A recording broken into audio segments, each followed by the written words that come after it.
Then you're gonna get up right after I talk, or, because I'm the last? Okay. In my primary role as project manager, I'll be among the most visible members of our team, and I'll be the person with whom your team will likely have the most contact. My name is Bruce Higgs.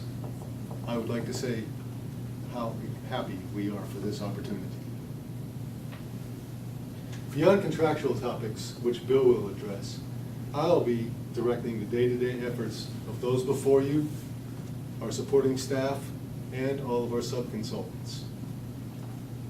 Having worked alongside everybody but Kurt, who we've specifically selected for his expertise in the environmental area at this campus, I have worked alongside all these guys from anywhere from 8 to 20 years. I know that if I have a hot piping, routing, or support issue, Bill's the person I'm going to talk to.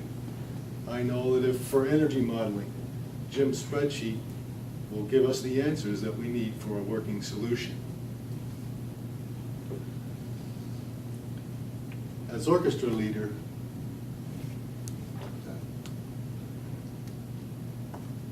I know that I have teammates that I can trust.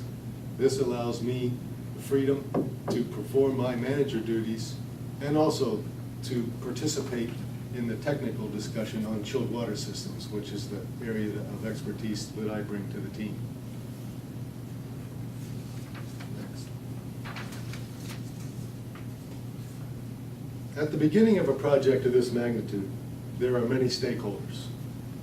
Every stakeholder has thoughts about what needs to be done, what could be done, what should be done. After all, this is a medical campus that's leading edge on the world horizon.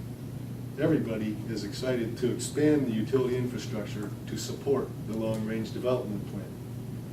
In addition, each stakeholder has knowledge and information that will be crucial to the success of this project. Here at Wood Harbinger, we utilize a process that efficiently and effectively shows respect for the opinions and expertise of others, and creates a method for us to listen, and creates a method for stakeholders to listen to each other. We call that our charrette process. Outlined on this sheet is the skeleton for the approach that we will take towards accomplishing the objective of this project. See, the first section is a learning section. This is where we at Wood Harbinger have 3 objectives for understanding our starting point. This would be accomplished first milestone event, would be a combination site visit and kickoff meeting. And perhaps this is 1 day or day and a half event. We would come down, the senior members for each discipline, and get a briefing on each of the steam, chilled water, power distribution systems, so that we have an initial understanding before we proceed to the second half of that event, which would be the kickoff meeting.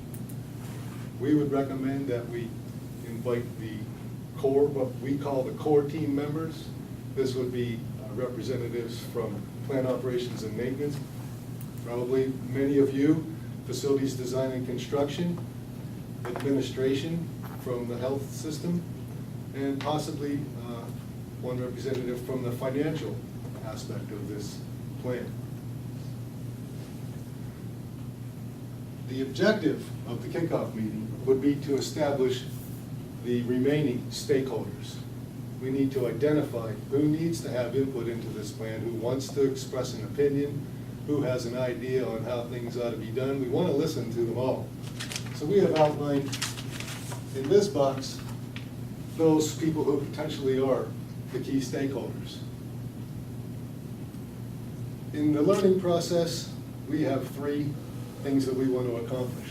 First, we want to conduct interviews with everybody that is identified as a key stakeholder. Simultaneously with that effort, we will have support staff along on our visit to both do field investigation, look at the plant, look at the building connections and any of the utility systems distribution that is visible. At At the same time, they would be researching archives. So we come to the next milestone event prepared to conduct the initial meeting that invites opinions and preferences from all the key stakeholders. And that is the charrette process that Bill mentioned. So, Bill, tell us how that worked at the University of Oregon. But